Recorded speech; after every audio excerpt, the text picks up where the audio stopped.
To my vlog. And आज हम आए हैं service Ontario.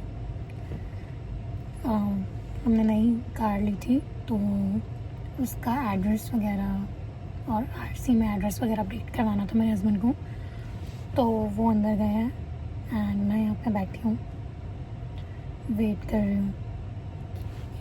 I think time तो लगेगा ही, बट मैं तब तक यहाँ पे वेट कर रही हूँ क्योंकि अंदर वैसे ही इतनी भीड़ है और ये छोटा सा ही है, तो यहाँ पे लाइनअप भी काफ़ी लगी हुई है।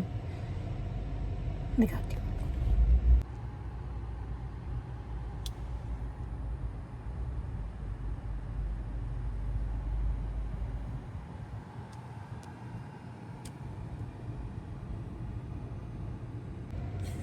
और मैंने भी अपना हेल्थ कार्ड इसी वाले सर्विस ओंटारियो से बनाया था। हेल्थ कार्ड बनाने में भी काफ़ी टाइम लग गया था क्योंकि पहले उसमें था कि हमें एड्रेस प्रूफ के लिए कुछ चाहिए, तो जब एड्रेस प्रूफ के लिए फिर जब तक मेरा जीवन लाइसेंस नहीं आया तब तक फिर मुझे वेट करना पड़ा। फिर मैंने इसी वाली ब्रांच में आके अपना हेल्थ कार्ड बनवाया था। एंड या मेरे पास हेल्थ कार्ड भी है, जीवन लाइसेंस भी है।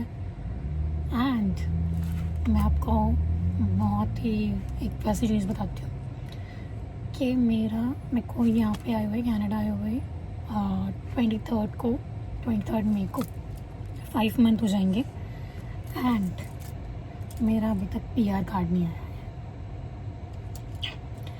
एक्चुअली पीआर कार्ड का भी कुछ सीन हो गया है। पहले क्या कहते हैं, विशाल दूसरे घर में रहते थे तो पीआर कार्ड के एड्रेस में ना वो वाला एड्रेस डाला हुआ था। तो जैसे कि मतलब हमने 4th मंथ में ना वेब फॉर्म क्रिएट किया था कि भाई काफ़ी टाइम हो गया है कि मेरा पीआर कार्ड क्यों नहीं आया।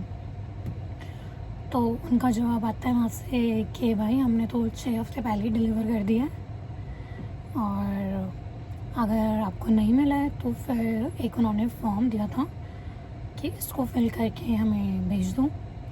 तो फिर उस फॉर्म को फिल किया, स्टेपल्स जाके वहीं से फिर फैक्स करवाया एंड फिर उसको हमने फैक्स करवा दिया था। तो ये आई थिंक अप्रैल की बात है, अप्रैल लास्ट 25 आई गेस। तो उस टाइम हमने अपना वो करवा दिया था, उन्हें सेंड कर दिया था, बट स्टिल अभी तक कोई अपडेट नहीं है। देखो अब कितना टाइम लगता होता है। और अभी सुनने में आया है कि 21 मई से दोबारा ये इनके डिलीवरी एजेंट है कोई, उनकी दोबारा से स्ट्राइक हो रही है। तो जब पहले मेरा पीआर कार्ड आना था उस टाइम भी शायद से स्टिकर में डिले हो गया था क्योंकि यहाँ पे कनाडा पोस्ट वालों की स्ट्राइक चल रही थी। एंड अब दोबारा से वही सीन है, तो पता नहीं अभी मेरा पीआर कार्ड डिलीवर हुआ है या नहीं हुआ है। अगर हुआ है तो फिर तो आ जाएगा।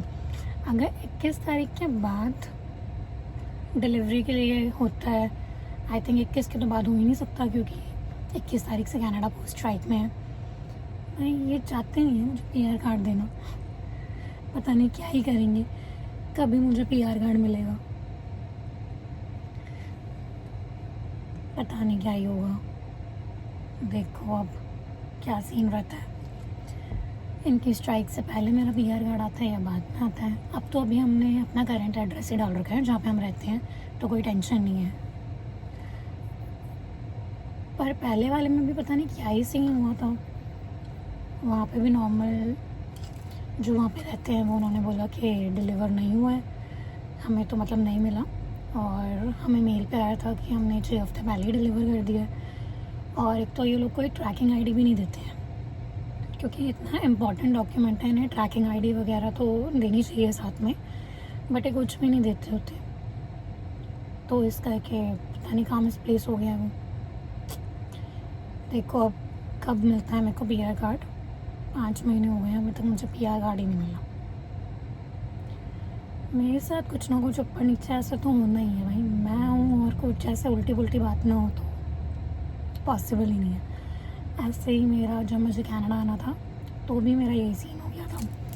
जब मुझे कनाडा आना था तो फिर ऐसा हुआ था कि मैंने अपनी मतलब मेरा वीज़ा आ गया था। मैंने 1 महीने बाद की टिकट करवाई थी, क्योंकि आई नो कि पासपोर्ट वगैरह सबमिट करना होता है, हफ़्ता 10 दिन लग जाते हैं। मतलब हमारे माइंड में ये था कि हफ़्ता 10 दिन लेंगे, और मैंने प्रीमियम सर्विस भी ले रखी थी, तो मेरे को यही था कि मैक्स टू मैक्स हफ्ते में तो आ ही जाएगा। स्टिल मैंने बैकअप के लिए 1 मंथ बाद की फ़्लाइट करवाई थी कि 1 मंथ घर वालों के साथ टाइम स्पेंड हो जाएगा, और उसके बाद की फिर फ़्लाइट करवाई थी कनाडा की। और गेस व्हाट, मेरा पासपोर्ट स्टैम्प के साथ जिस दिन मेरी फ़्लाइट थी तब तक भी नहीं आया। वो आया था 2-4 दिन बाद। मतलब ऑलरेडी फिर मेरे को वो उसकी फ़्लाइट तो एक्सटेंड करवानी पड़ी थी, बल्कि उस टाइम मेरे हस्बैंड कह भी रहे थे कि तू 1 हफ़्ते बाद की करवा ले पोस्टपोन।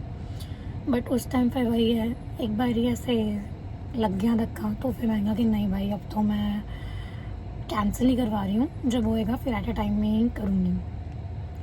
तो फिर वही हुआ, जब कैंसिल करवाई उसके 2-4 दिन बाद मेरे पासपोर्ट का मेल आ गया था कि हमने डिस्पैच कर दिया है, तो विद इन डे और 2 आपको मिल जाएगा। तो फिर ऐसा ही हुआ। फिर जब मेरा पासपोर्ट आया, फिर मैंने 2 दिन बाद की टिकट करवाई थी। तो वही मैं बता रही हूँ, मेरे साथ तो कुछ ना कुछ उल्टा पुल्टा होना ही है। और बल्कि मेरे पासपोर्ट को भी I think 35 I guess 35 days लग गए थे मेरे पास पहुंचने में, और पीआर कार्ड ने तो हद ही मचा दी है। ये तो मुझे लगता है पता नहीं 6 महीने में भी मुझे मिलेगा कि नहीं मिलेगा। और नौकरी का भी ऐसे ही चल रहा है। जॉब की भी अपडेट दे देती हूँ आपको। जॉब का भी यहाँ पे बहुत ही मुश्किल चल रहा है। मतलब क्या ही बताऊँ मैं, जॉब मार्केट भी यहाँ पे इतनी ज़्यादा स्लो है, पता नहीं क्या ही कर रहे हैं।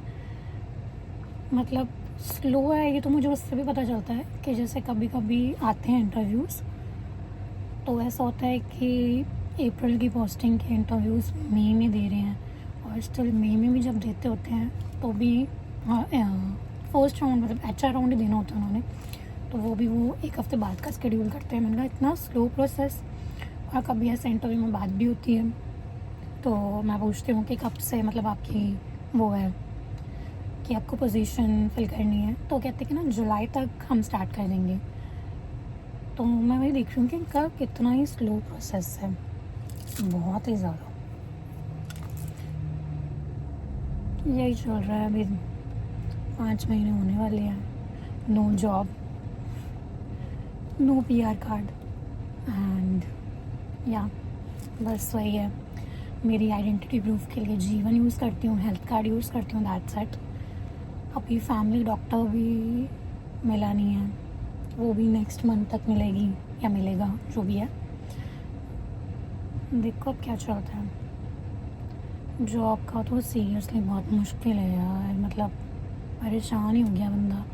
और ऐसा भी नहीं है कि back in India I have very good experience, और स्टिल यहाँ पे इतना टाइम लग रहा है। चलो पहले तो जनवरी फरवरी मार्च फाइनेंशियल ईयर क्लोजिंग और विंटर्स करके तो सब ने ही कहा था कि स्लो डाउन रहेगा, और मुझे भी बैक इन द माइंड था कि हाँ थोड़ा जॉब में यहाँ पे मुश्किल होता है, बट मेरे को इतना नहीं था कि भाई अब 5 महीने हो गए हैं, और स्टिल मेरे को कभी भी इतना ऐसा नहीं था कि 5 महीने हो जाएंगे और मैं ऐसे खाली बैठूँगी। बट ठीक है, अब भगवान भरोसे ही हैं। अपने एंड से तो मैं बहुत ही ज़्यादा डेडिकेटेडली जॉब्स अप्लाई करती हूँ, अपना पूरा ATS मैच करके हर जॉब डिस्क्रिप्शन के साथ अकॉर्डिंगली सूटेबल जो भी होता है सब कुछ अच्छे से ही मैं करती होती हूँ अप्लाई। बट स्टिल रिस्पॉन्स 0 या 1% भी नहीं आ सकते। 1% भी ऐसा नहीं है कि मैंने कोई तसल्ली से इंटरव्यू दिया है या कुछ ऐसे बात आगे बढ़ी है, कुछ भी नहीं। काफ़ी टफ है, बट चलो मेरे को इतना तसल्ली है कि मेरे को यहाँ पे कोई ऐसी टेंशन नहीं है, क्योंकि मेरे हस्बैंड है देखने के लिए, तो एटलीस्ट वो तो चीज़ निकल ही जाती है। मतलब कि खाने पीने की टेंशन नहीं है, रहने की टेंशन नहीं है, हर चीज़ सॉर्टेड है। बस मेरे माइंड में जॉब की प्रॉब्लम रहती है, क्योंकि कनाडा में सिंगल हैंडेड नहीं चल सकता, दोनों बंदों को जॉब करनी ही पड़ेगी। एंड फिर वही है कि वैसे तो सब सॉर्टेड है, कोई ऐसे इतना टेंशन नहीं है, बट वही है कि अभी के सिनेरियो में कि हाँ चल रहा है, मतलब चला ही रहे हैं। एक वो होता है ना कि हाँ मेरी जॉब भी बहुत ज़रूरी है, कि हाँ लग ही जानी चाहिए, अब तो काफ़ी टाइम हो गया है। तो यार, और ये देखो कितनी ज़्यादा ऐसे लाइनअप हो गई है यहाँ पे, और मैं तेरे से बात ही कर रही हूँ और यहाँ पे भीड़ कम ही नहीं हो रही। दिखाती हूँ कितनी इतनी गर्मी में बेचारे बाहर खड़े हुए हैं लाइनअप में। बहुत छोटा सा है ये सर्विस ओंटारियो, बहुत छोटा। एंड यहाँ पे गर्मी भी बहुत ज़्यादा ही हो गया। टेम्परेचर यहाँ पे अगर 20+ चला जाए ना, तो यहाँ पे तो ऐसा होने लग जाता है कि बहुत ही हाई तो भागे, इतनी गर्मी इतनी गर्मी। यहाँ पे 20+ मतलब इंडिया के हिसाब से 30+ वाली गर्मी, बहुत ही।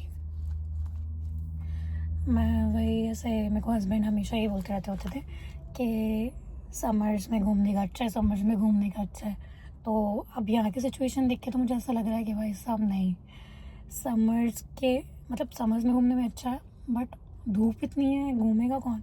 वही या तो शाम के टाइम निकलो आराम से, क्योंकि यहाँ पे सनसेट वगैरह 8:30 के बाद होता है, तो इस करके। या मैं वेट करती हूँ कब आएंगे, या कॉल करके देखती हूँ।